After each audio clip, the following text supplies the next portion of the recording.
The 15th of April, 1945, Bergen-Belsen, northern Germany. British soldiers advanced through a Nazi concentration camp where the living and the dead lie together, where the smell of decay hangs in the air and silence is broken only by the weak voices of survivors. Thousands of unburied bodies cover the ground, while tens of thousands of starving prisoners stare in disbelief at the men who have arrived too late to save most of them. Disease, hunger, and neglect have already done their work, turning Bergen-Belsen into a horrific place beyond imagination. Among the SS personnel captured inside this concentration camp stands one of the most notorious female guards of the Nazi camp system. She is known as the Beast of Belsen, or Hyena of Auschwitz, but her real name is Irma Grese. Irma Ilse Ida Grese was born as the third of 5 children on the 7th of October 1923 in the village of Vrechen in northern Germany. Her father, Alfred, worked as a milker on a small estate, and her mother, Bertha, managed the household, cared for the children, and tended a small garden that helped sustain the family. The Grese household lived modestly, but poverty was not the only hardship. The emotional atmosphere was tense and unstable, shaped by rigid discipline, silence, and conflict. Irma's father, Alfred, was a deeply religious, conservative, and authoritarian man who showed little affection toward his children, but demanded complete obedience. In January 1936, when Irma was 12 years old, her mother committed suicide after discovering her husband's affair with a younger woman from the local area. Young Irma found her mother dead, and this moment shattered what little sense of security remained in her childhood. The loss was not followed by comfort or support. Instead, the household became colder and even more rigid. Raised alone by her father, Irma grew up under strict control and constant judgment. Alfred rejected Nazism and despised the Nazi regime, which was in power in Germany since 1933. But his opposition did not translate into emotional protection for his children. Discipline was enforced with violence, and fear became part of everyday life. At school, Irma performed poorly, was bullied by other children, and withdrew further into herself. According to her sister Helena, Irma lacked confidence and avoided confrontation, often running away rather than standing up for herself. She appeared isolated, resentful, and increasingly detached.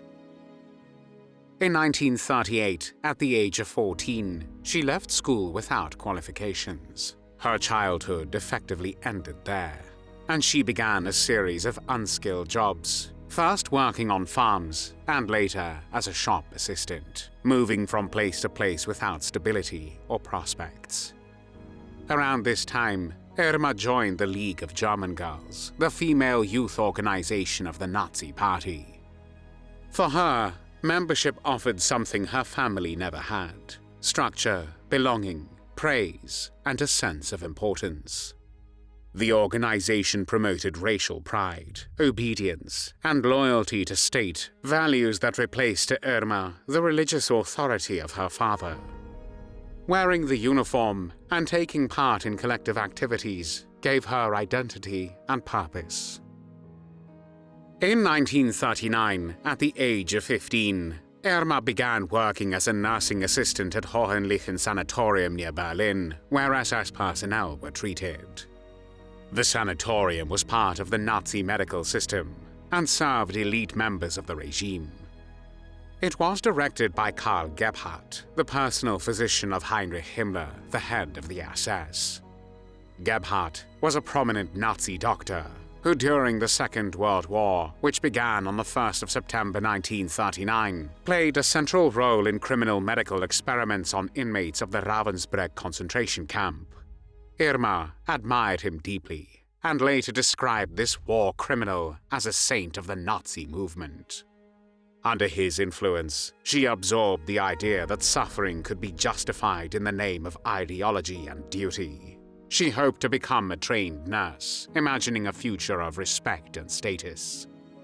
However, she once again failed academically and lacked the qualifications required, and in 1941 she was dismissed and sent to work at a dairy factory.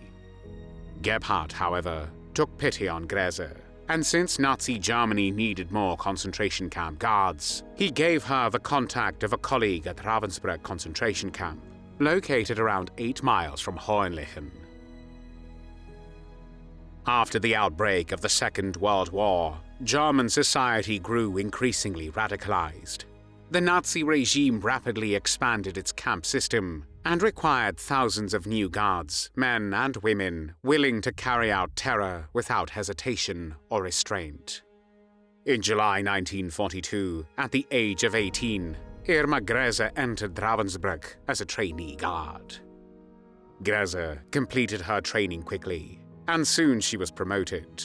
She received a regular salary, better living conditions, and a sense of power she had never known before. She impressed her Nazi superiors not only with discipline, but also with harshness and brutality against the inmates. During a visit home in 1943, while she was wearing her SS uniform, a violent confrontation erupted with her father after he realized the nature of her work. When he understood that she had voluntarily joined the Nazi camp system, he struck her and expelled her from the house. This was the final break. Irma Grese never returned home again and severed ties with her family. In March 1943, she was transferred to Auschwitz-Birkenau, located in German-occupied Poland. Birkenau was the largest of more than 40 camps and subcamps that made up the Auschwitz complex and served as the center of the mass murder of European Jews. Gas chambers, crematoria, forced labor, starvation and terror defined daily life in the camp. Grese initially worked in administrative roles but soon took command of punishment and labor details. She discovered that in Auschwitz, violence was not only permitted, but encouraged. By May 1944, at only 20 years old, she was again promoted and was given authority over Camp C, a section holding up to 30,000 Jewish women. Here, Irma Grese's brutality reached its peak.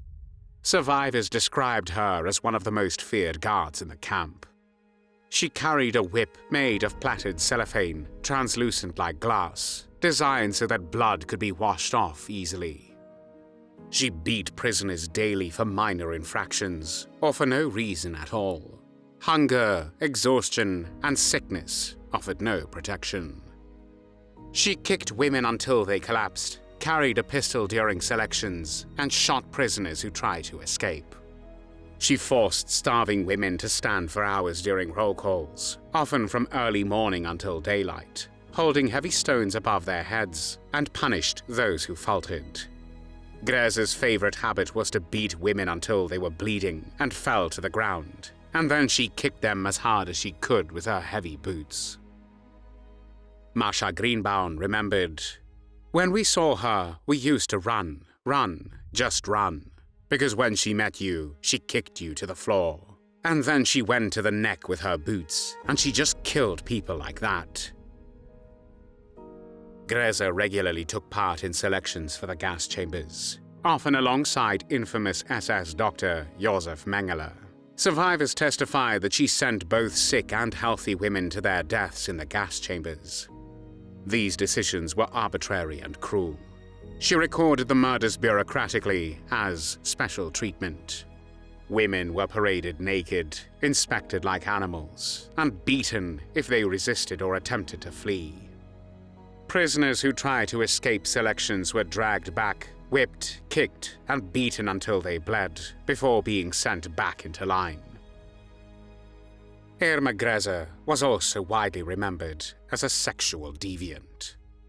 Multiple survivors testify that she engaged in sadistic sexual relationships with both male SS personnel and female Jewish prisoners. She abused women sexually, and exploited her absolute power over their bodies and lives. She treated some as temporary possessions, and when she grew bored of them, selected them for death during the next selection. Grese also abused male prisoners. When a handsome Georgian man rejected her advances, she publicly tortured his girlfriend, dragging her by the hair and whipping her. He was then executed, and the woman was sent to the camp brothel. She also had affairs with SS officers, including infamous Angel of Death, Josef Mengele. When he discovered that she was having affairs with Jewish inmates who were deemed racially inferior, he ended his intimate relationship with her. One of her lovers was commandant of Auschwitz-Birkenau, Josef Kramer. Grese had so many lovers that at one point she developed sexually transmitted diseases, and according to Olga Lengel, she had numerous abortions. Dr. Gisela Perl performed one of these abortions, and Irma's only concern was the pain she would feel. Because of her appearance and cruelty, prisoners gave her nicknames that became infamous: the Hyena of Auschwitz and the Beautiful Beast. These names reflected the contrast between her youthful, attractive appearance and her extreme brutality against the prisoners. Thanks to the possessions looted from murdered prisoners, Irma Grese wore elegant clothes from across Europe. Her favorite outfit was a sky blue jacket with a dark blue tie, tailored by Jewish inmates at Birkenau. She often spent hours styling herself in front of a mirror, dreaming of fame. She once declared, "After the war, I am going to be in films. You will see my name as a star on the screen. I know life, and I have seen many things. I feel my experiences will be useful in my career as an artist." But she was wrong. In January 1945, as Soviet forces approached Auschwitz, Grese took part in the evacuation of the camp, escorting prisoners on death marches westward. Those who collapsed from exhaustion were shot on the spot.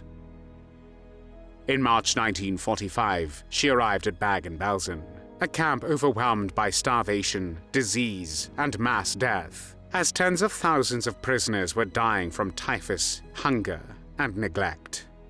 Holocaust survivor Dieter Kraus, who was among the prisoners liberated at Bergen-Belsen, described seeing a group of women squatting around a pot in which they had cooked a human liver. Even there, Grese kept mistreating the prisoners who, according to her own words, were so dirty and ill until the bitter end. Survivors recalled her beating emaciated prisoners, forcing them to perform exhausting exercises she called making sport, and punishing women only days before liberation. Prisoners remembered that shortly before the Allied forces arrived, Grese knocked the heads of two surviving sisters together for trying to eat potato peels. Despite serving there only 3.5 weeks, her cruelty was so intense that inmates immediately named her the Beast of Belsen. On the 15th of April, 1945, British forces liberated Bergen-Belsen. 13,000 corpses lay unburied among the living. Grese was arrested 2 days later and forced, together with other SS personnel, to help bury the dead in mass graves. They were given starvation rations, not allowed to use gloves or other protective clothing, and were continuously shouted at and threatened to make sure that they did not stop working. Survivors later recalled that enraged prisoners pushed her head into a camp toilet, a moment of humiliation that starkly contrasted with the power she had once exercised over prisoners' life and death. Justice finally caught up with Irma Grese when she was tried at the Belsen Trial, which began on the 17th of September 1945. During the proceedings, Grese sometimes laughed so hard that she had to lean forward in the prisoner's box to try to control herself.